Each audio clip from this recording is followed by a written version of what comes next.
Only in America. Only in America. Only America. Only in America. Welcome to Only in America. I'm Ali Noorani. This week we get an inside look at the situation in Honduras and what should be done to address the root causes of migration. Both the Honduran government and then the U.S. government should go after those top three issues. The first is poverty and economic opportunity. The second is violence, and the third is corruption. The Honduran government has to make significant changes in all three, and then U.S. policy ought to be to establish benchmarks that if the Honduran government does make efforts to change those three, that the U.S. will give more aid and be a partner in getting those three things fixed. In the end, it's good for Honduras and it's good for the U.S., and it's also just the right thing to do. And we talk border economics, border security, border trade. It's border all the time, people. From the National Immigration Forum, I'm Ali Noorani.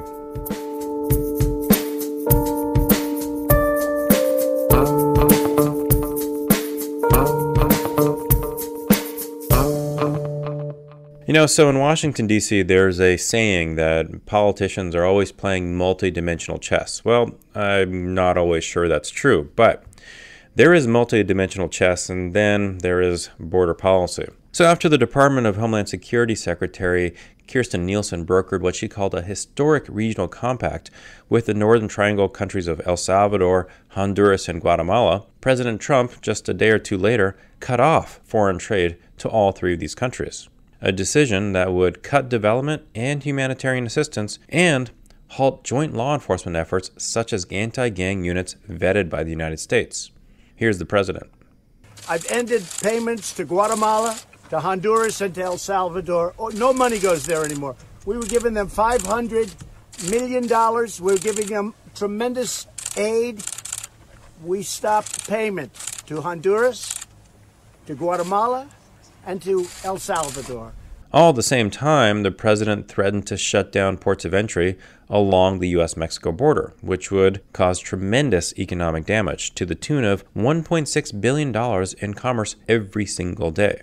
Eddie Aldrete, a senior vice president with IBC Bank in Texas and the chair of the National Immigration Forum, was born and raised in the border region. I'm a native of Del Rio, Texas, and my father's family is from Del Rio. Del Rio translated literally means from the border, and so Del Rio is on the Rio Grande.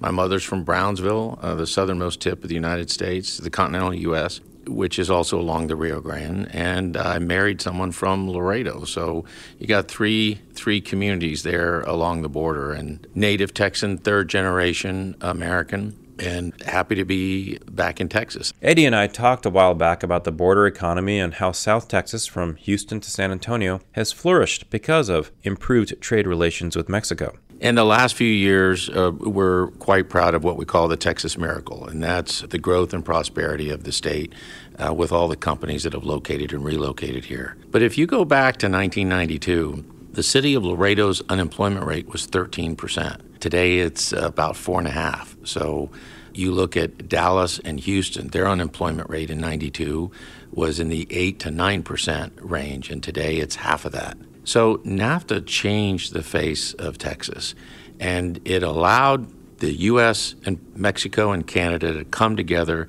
and form an economic union to compete primarily with Europe and with Asia. But because of our geographic proximity to Mexico, most of our NAFTA work is with Mexico.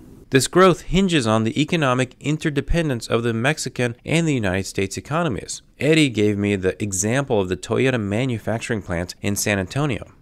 The only Toyota Tundra plant in the U.S. is in San Antonio. Their Tier 1 suppliers are in San Antonio, but their Tier 2 and Tier 3 suppliers are in Mexico. And what most people forget about is most foreign products that are imported in the United States, especially under the NAFTA umbrella, have major U.S. content. So about 40% of the Tundra is made in the United States, and then it's put together and assembled here in the United States. And just a couple of days ago on MSNBC's Morning Joe, Steve Ratner explained the situation.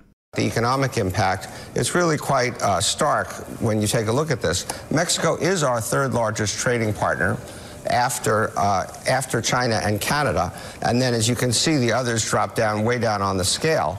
And Mika read off some numbers about how much stuff crosses the border. What isn't fully appreciated is that it's not just that we import finished goods from Mexico. We import goods that are in the process of being made that go back and forth across the border multiple times. Car parts, for example, often can be assembled at the outset in the U.S., sent to Mexico for more work, sent back to the U.S. Sometimes they cross the border 5 times. In the interview, Steve brought the point home in no uncertain terms. Shutting down that border with a country that represents over 10% of our trade would be an economic disaster for America. And that's what you see all those Republican senators standing up and saying, because they understand that. So look, the president can close the border and he can pull aid from Central American countries. But these are not serious policy solutions. They are blunt political instruments that will only make the crisis in Honduras, along our border, and throughout American economies who depend on trade with Mexico even worse. The crisis at our border is due in large part to the situation in Central America. So let's try to understand what's actually happening in Central America and develop our policy solutions from there.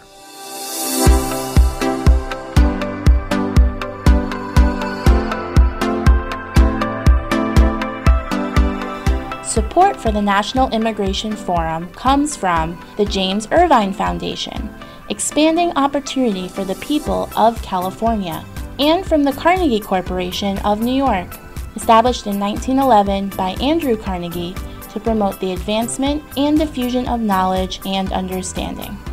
From the National Immigration Forum, I'm Ali Noorani. To learn more about the region, earlier this year I was part of a small delegation that visited San Pedro Sula, Honduras. It was a remarkable trip in that we had the opportunity to meet with local law enforcement, faith leaders, NGOs, community members, and key members of the business community. One of the first people we met with was Ver Beek. In the late 1980s, not long after he graduated from Calvin College in Grand Rapids, Michigan, Kurt and his wife Joanne found themselves working in Honduras. 32 years later, Kurt and Joanne are still living and working in Honduras. He is the co-founder and president of the Association for a More Just Society, a Christian organization whose mission focuses on justice in Honduras, both by helping individuals and by working with the government to implement reforms to end corruption, violence, and injustice. At a moment in time when immigration from Central America is dominating the news, it was such a pleasure to sit and chat with a true expert.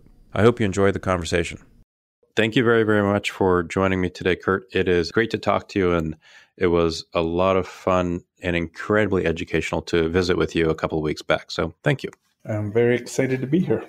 So I thought we would start the conversation with a question of, okay, how did it come to be so that you spent 15, 20 years of your life in Honduras? How did you get where you are now? It's probably fairly honest to say one day at a time. So we had no grand plan that we were going to be in Honduras. 32 years ago, we were right out of college, just married, and ended up getting a 2-year offer to do an internship.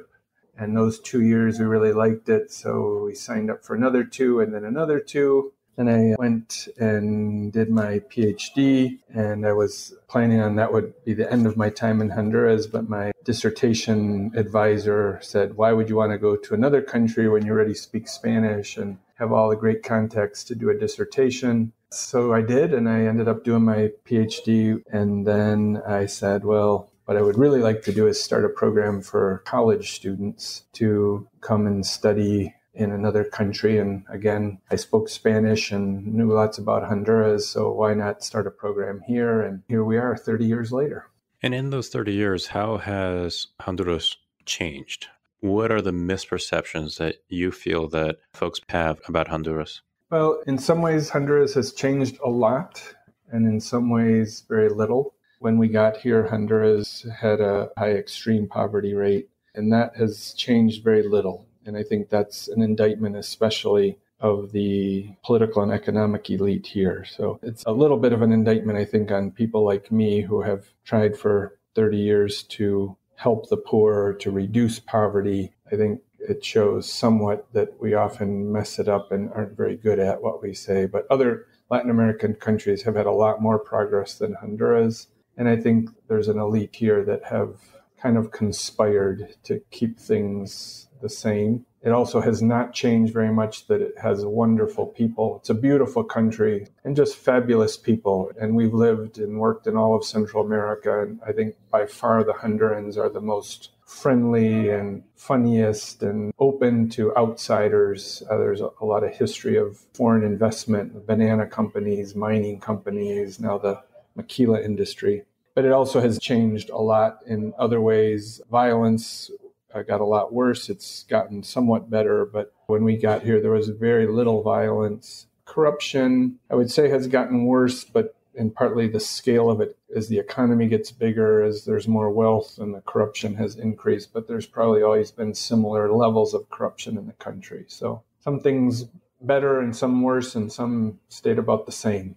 Mm-hmm. So we'll come back to where things are in the country, but could you tell me the idea or the inspiration behind starting an association for a more just society? Yeah, well, it was connected to what was my new job 20 years ago. So after I finished my PhD, we came here to start a semester abroad program for Calvin College students. And we taught this group of students. And for about a month, we just studied Honduras history and culture and politics. The second month, we looked at how people like World Vision and Compassion and others were trying to help poor communities. So programs like agriculture, health, and literacy. And when I talked about those topics, I would ask my students, what nonprofits, what organizations are working on agriculture in Honduras or health or literacy? And my students with very little experience in Honduras could name 10 nonprofits, most of them Christian, who were doing that. And I ended up telling them, I think at the time there were over 5,000 nonprofits in Honduras doing education, health, microenterprise. And then didn't really plan it this way, but the third class was about the big issues, the macro issues in Honduras: violence, corruption, trade, immigration. And like I did in the second class, I ended up asking my students, can they name some organizations that are working on these issues? Like we had 5,000 working on the community level issues. And they would sometimes be able to come up with one or two, but oftentimes none. And I was kind of surprised because I couldn't either. And certainly Christian organizations, maybe one, like the Jesuits, and the ones I could come up with are usually Catholic. So the Protestant church had hundreds of organizations and volunteers working on health and education kind of at a community level, but no organizations working on what Hondurans would identify as their biggest issues of corruption, violence, and now immigration. So it felt like a weight on my shoulders by the end of the semester to get a group of my friends together here in Honduras and talk about what we could do. And so we did. And in 1998, in February, we started a little tiny organization, one person in a garage. And we didn't really know what we were going to do, but we were going from a Christian perspective to focus on the big issues of Honduras. And we decided specifically violence and corruption. That certainly became very clear to me in the conversations that we had while in Honduras, that these were the big issues, right? Violence and corruption, and how poverty is kind of part and parcel of all of the above. So when you say from a Christian perspective to take on these big issues, what does that mean? So a lot of times people think, and I understand it, that if we say we're a Christian organization, first of all, they probably often don't understand, like, what does that mean, like your question. But the first assumption, if you ask them, would be that, somehow we're trying to evangelize non-Christians through our work, which is not untrue. But here in Honduras, somewhere between 90 and 95% of people already consider themselves either Protestants or Catholics. And so the way we've often described our task is to evangelize the church. And so what we are trying to show Protestants and Catholics and church leaders is that these issues of corruption and violence and migration are injustices. God is not happy that people are suffering like this, that children are being killed, that medicines are being stolen out of the hospitals. And God cares about the poor and those who are suffering and wants that to stop. And so we are working hard, I would say, to convince churches that this is part of their task. And one of the ways I do that often is when we first came here 30 years ago, about 5% of the Honduran population was Protestant, and now about 50% of the population. So it's a tenfold increase in less than 30 years. And yet violence has gotten worse, corruption has gotten worse, immigration has gotten worse, poverty is about the same. So it's an indictment, I think, of the church that while way more people call themselves Protestants, it doesn't look like it is having a positive effect on country. And so I think it's part of what sort of church we have been and a call for us to step up. I think it was a day or two after we had been with you, we visited the Rivera Hernandez neighborhood of San Pedro. And I remember I would say an elder that we met with, he kind of said it in an offhand way almost as we were talking to some of the young women who are part of the program at Save the Children there. He said the evangelical church is one of the few safe spaces where a young person can escape violence. But what you're saying is that faith leadership within the country is nowhere near reaching the fullest potential, if you will, of the impact. Yeah, so I think that up till even 5 or 10 years ago, the church was very suspicious, still remains somewhat so, of getting involved in any of these issues because they're messy, because they can be politicized, etc. But I've seen a huge dramatic change in the Protestant church here over the last 5 to maybe 10 years.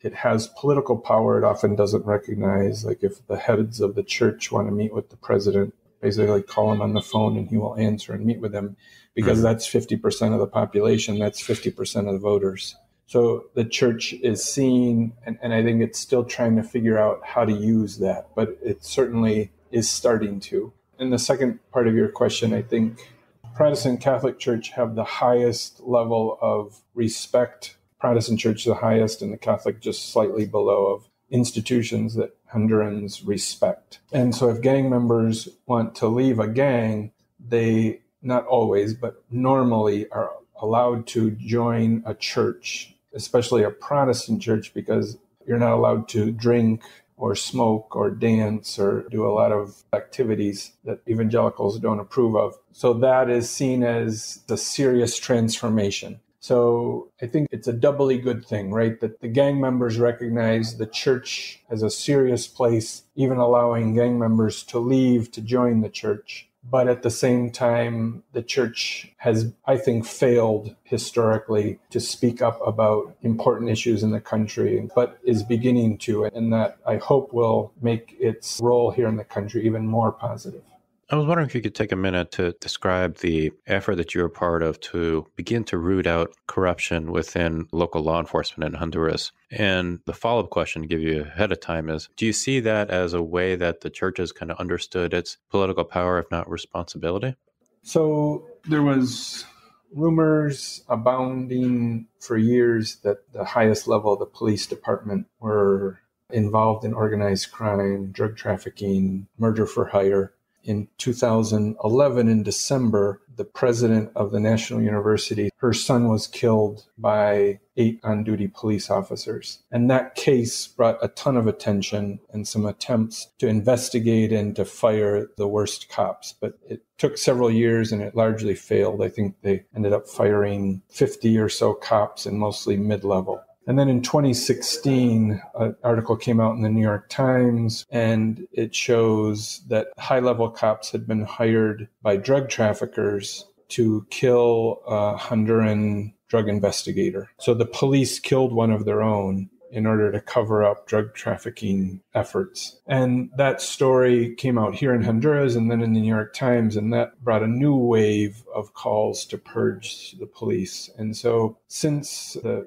president of the university's son was killed, our organization, AJS, the Catholic Church, the Protestant Church, her as the president of the university, had been pushing for a police purge. And so with this new scandal in 2016, the president ended up saying, well, let's see if you guys who have been calling for this for so long actually have the guts to do it. And so he invited the Catholic Church, the Protestant Church, and our alliance to each name one person to a 5-member commission.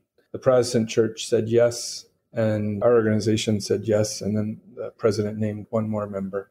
And over the next 18 months, that commission ended up firing 5,000 out of almost 13,000 police. So almost half of all the police were fired. They started at the top and went down, which is also unusual. They usually start at the bottom and never get very far. So it was a very powerful message sent to the country, led by church leadership, and so dangerous, in fact, that there were two pastors, the named member, and then he had another person that would go to the meetings in case he was sick or something. And he and his wife were leaving to go to the grocery store one evening, and two vehicles pulled up with automatic weapons and tried to kill him, and he and his wife barely escaped. So I think it does show it is dangerous work, and that the church got involved in something dangerous and took risks and paid a price for doing it.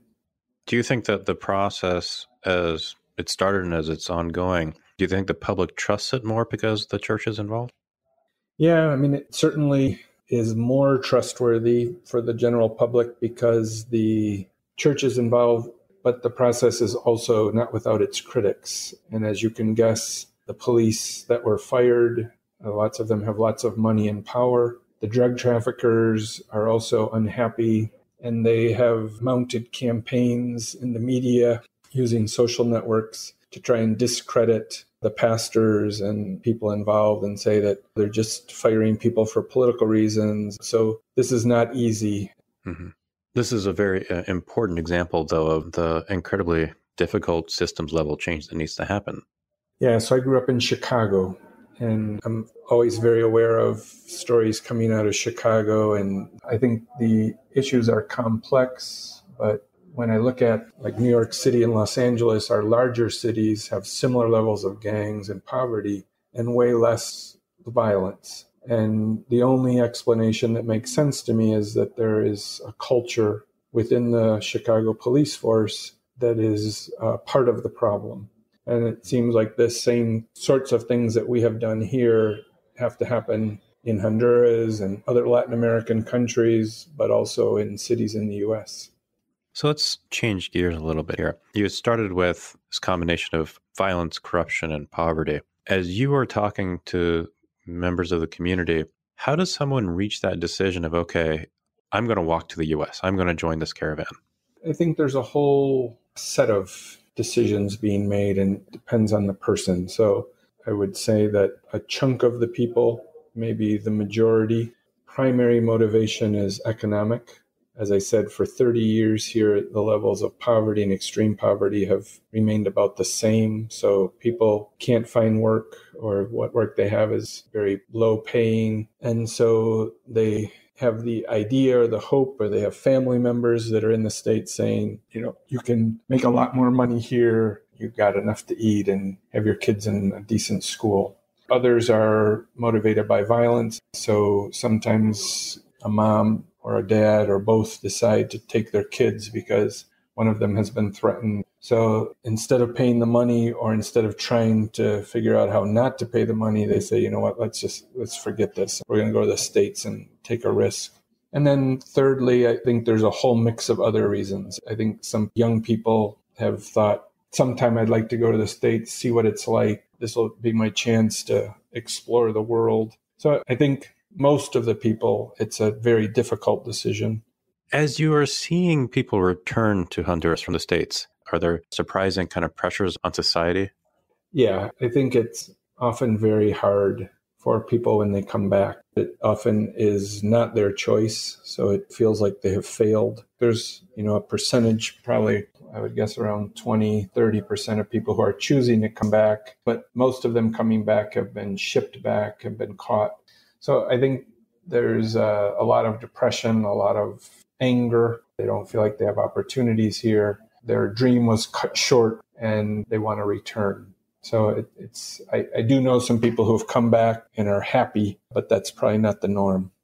One of the surprising things that I heard when I was there from a few different people was the number of families returning to Honduras with U.S. citizen children, so that the State Department was encouraging them to register the U.S. citizen children with the U.S. government, even if they had returned to Honduras, in case there was a natural disaster or something like that. I had never thought of that sort of a wrinkle. Yeah, and that's, another messy piece, right? Yeah. That lots of those kids don't speak good Spanish. They don't feel like they fit in. They went to a decent school in English in the U.S. and now they're not a very good school in Spanish and they don't understand. So it's messy. Mm-hmm. So if you had to choose the top 3 policies, whether they were internal to Honduras or something that the U.S. should take on, what are your top 3? I think what the U.S. needs in relationship to Honduras and this issue of immigration is a integral, broad-reaching reform of its immigration policies. So the Trump administration is pushing for the wall and not going after this issue in an integral way. So I think the biggest thing is that there is good proposals, there's good ideas out there. I think most people who have studied this and thought about it know what the U.S. needs to do, but it has been bogged down in politics and it actually only seems to be getting worse right now. So that would be my number 1. And then maybe I guess the rest do overlap because I think that both the Honduran government and then connected with this is what the U.S. government should do in relation to Honduras is go after those top 3 issues. The first is poverty and economic opportunity. The second is violence. And the third is corruption. And the order of those switches around, but it's always those top 3. And so I think the Honduran government has to make significant changes in all 3. And then U.S. policy towards Honduras ought to be to establish benchmarks that if the Honduran government does make efforts to change those 3, that the U.S. will give more aid and that the U.S. will be a partner in getting those 3 things fixed. Because in the end, it's good for Honduras and it's good for the U.S. And it's also just the right thing to do. What gives you hope? Honduran people are incredibly resilient, overall, like happy and funny. And so to see my neighbors, despite all the problems going on in our kind of rough neighborhood, basically hopeful. That gives me hope, right? Like that I can't be hopeless about Honduras when Hondurans who are living a situation much worse than I am, even though I live here, are still hopeful that this year is going to be better than last. And then second, I think our organization has shown that we have been able to change some things that are not easy. Like if someone would have asked me 5 years ago, is there any way we could purge half of the police? And there would be no way I would have guessed that that would even be possible. And yet it's happened. And there's still tons of problems, but the progress we have made has been significant. So if we're able to make that sort of change at the national level, then that gives me hope we can do more of that and even bigger things. My last question for you. So the name of the podcast is Only in America. And usually I ask our guests to finish this sentence of, only in America, ... So you're welcome to answer that sentence, or you can complete the sentence of only in Honduras, ... So your choice. Now I have to think about my options and answer it at the same time.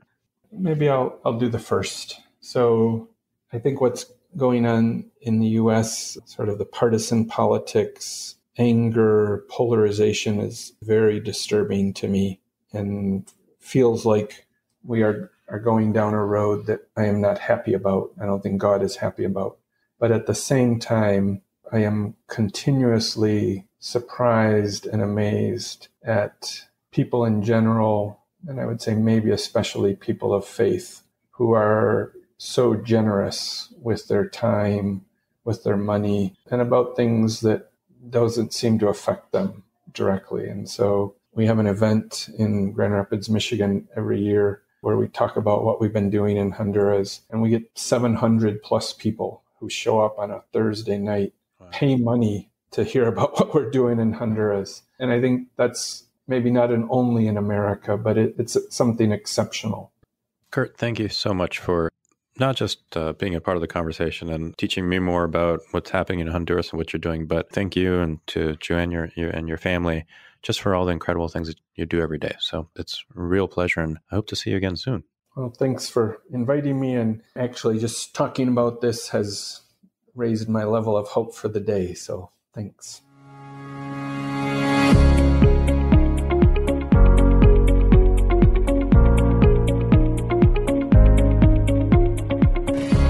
Kurt Ver Beek is the co-founder and president of the Association for a More Just Society, Honduras. He's also on the faculty of Calvin College. For more on Kurt, please visit our website, immigrationforum.org, and while you're there, consider subscribing to Only in America. Only in America is produced by Regina Medina and Emily Chow. Our sound editor is Joanna Taylor. Kathleen Farrell is the executive producer.